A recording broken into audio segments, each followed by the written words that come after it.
ہمارے حضرت رحمۃ اللہ علیہ فرماتے تھے کہ قرآن مجید کی آیت ہے سلام علی نوح فی العالمین. جو بندہ رات کے وقت اس آیت کو پڑھ لے تو اللہ تعالیٰ اس کو موذی چیزوں سے محفوظ فرما لیتے ہیں. حضرت فرماتے ہیں کہ ہم چھوٹے بچے تھے، رات کو جب گھر سے نکلنا ہوتا تھا تو مائیں اپنے بچوں کو بتاتی تھیں کہ بچوں پہلے یہ آیت پڑھو پھر باہر نکلو تو سانپ بچھو اور موذی چیزیں تمہیں نقصان نہیں پہنچائیں گی. تو حضرت فرماتے تھے ہم ان کو پڑھا کرتے تھے اور ہمیں چیزوں کا نقصان نہیں ہوتا تھا. اس آیت کے عجیب اثرات ہم نے اپنی زندگی میں دیکھے ہیں. اگر آدمی کسی بھی موذی چیز سے بچنا چاہے اس آیت کو پڑھ لے اللہ تعالیٰ حفاظت فرما دیتے ہیں.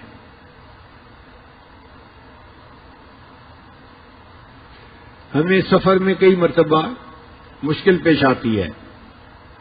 ہمارے بیگ کے اندر کتابیں ہوتی ہیں مطالعے کے لیے یا بیانات کے نوٹس وغیرہ ہوتے ہیں، اور آج کل مختلف ملکوں میں ایئرپورٹ کے اوپر دینی لٹریچر جو ہے اس کی بہت زیادہ سختی ہے.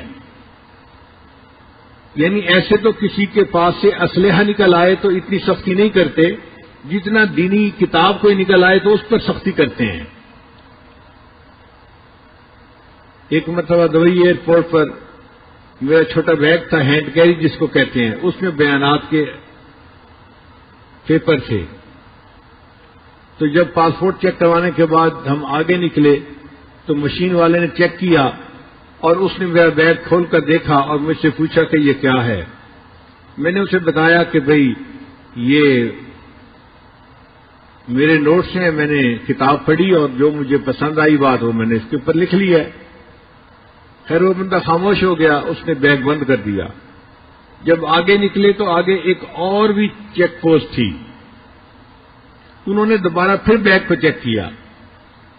میں بڑا حیران، بھئی ایک دفعہ چیک کر لیا ہے تو کافی ہے. دوسری دفعہ پھر چیک کیا. اب جب انہوں نے چیک کیا اور بیگ کھولا تو اس کے اندر کاغذات کو دیکھتے ہی پولیس والا فون کرنے بیٹھ گیا. اب میں حیران سوچ رہا ہوں کہ یا اللہ یہ اپنے کسی افسر کو بلاتا ہے یا کس کو بلاتا ہے اور اس کو کیا چیز نظر آ گئی جو اتنی اہم ہے کہ کسی کو بلانے کی ضرورت پڑ گئی. تھوڑی دیر کے بعد ایک خاتون آ گئی اور اس نے آ کے میرے بیگ کو دیکھنا شروع کر دیا. اب وہ ایک ایک کاغذ کو پڑھ رہی تھی. اللہ کی شان کہ اس میں بخاری شریف کی جو اختتامی حدیث ہے اس کے نوٹس تھے. اس نے دیکھتے ہی مجھ سے پوچھا یہ بخاری شریف کی آخری حدیث کے نوٹس ہیں؟ میں نے کہا اچھا تم تقریریں کرتے ہو؟ میں نے کہا جی. پھر اس نے کہا اس کا مطلب یہ ہے کہ تم عالم ہو، یہاں بھی تقریریں کرو گے؟ میں نے کہا نہیں، ابھی تو میں یہاں پر 2 دن رکنے کے لیے آیا ہوں، پھر میں آگے جاؤں گا. وہ کہنے لگی کہ میں عالمہ ہوں اور مجھے انہوں نے صرف اسی لیے رکھا ہوا ہے کہ میں لوگوں کے پاس جو دینی لٹریچر ہے اس کو دیکھوں اور ان کو یہاں پہ روکوں. پھر اس نے میرے سارے نوٹس دیکھے، ان کے عنوان پڑھے تو مجھے کہنے لگے کہ آپ کسی خاص فقہ کے اوپر تقریریں کرتے ہیں؟ میں نے کہا نہیں، میں مسائل کے بارے میں تقاریر نہیں کرتا، میں اصلاحی تقاریر کرتا ہوں. تو اللہ نے اس کے دل میں نرمی ڈال دی. وہ مجھے کہنے لگی کہ آپ اپنے بیگ کے اندر کاغذات نہ لے کے چلا کریں، آپ کو کسی دن ایئرپورٹ پہ روک لیا جائے گا اور آپ کو جو ہے مشکل میں پڑ جائیں گے آپ. اب ہمیں فکر لاحق ہوئی کہ یا اللہ یہ تو روز کا معاملہ ہے، کریں تو کیا کریں. پھر وہ مجھے کہنے لگی تھی کہ آپ یہ نوٹس کیوں ہر وقت ساتھ رکھتے ہیں؟ کتابیں آپ نے کیوں رکھی ہوئی ہیں؟ یہ 2-3 کتابیں تھیں. میں ان کا مطالعہ کرتا ہوں ہر وقت بیٹھ کے. پھر وہ حیران ہو کے پوچھنے لگی کہ آپ کتابیں پڑھتے رہتے ہیں؟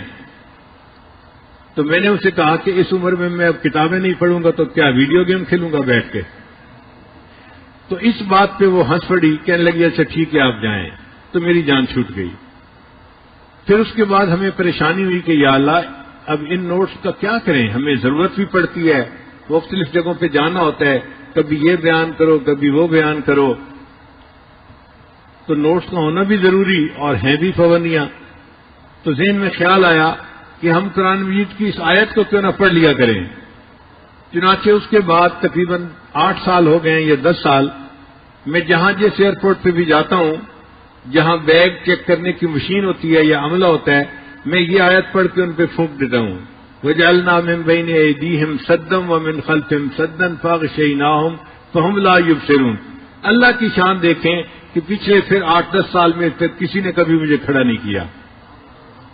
تو جہاں آپ کو کسی موذی سے ایذا کا ڈر ہو، اس وقت یہ آیت اگر پڑھ دی جائے تو یہ انسان کو فائدہ دیتی ہے۔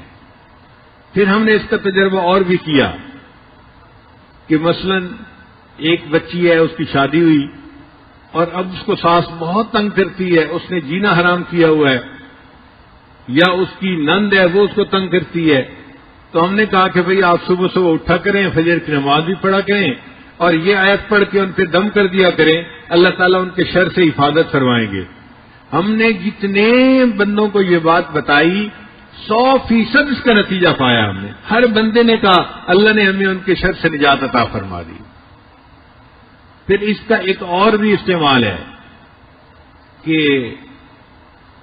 بعض بچیاں گھر سے نکلتی ہیں تو اوباش لڑکے ان کو تنگ کرتے ہیں، کالجوں یونیورسٹیوں میں جو لڑکیاں جاتی ہیں، تو اگر وہ اس آیت کو پڑھ کے پھونک دیا کریں تو راستے میں کوئی ان کو تنگ نہیں کرے گا، کسی سے ان کو ایذا نہیں ملے گی، اللہ ان کی حفاظت فرمائیں گے۔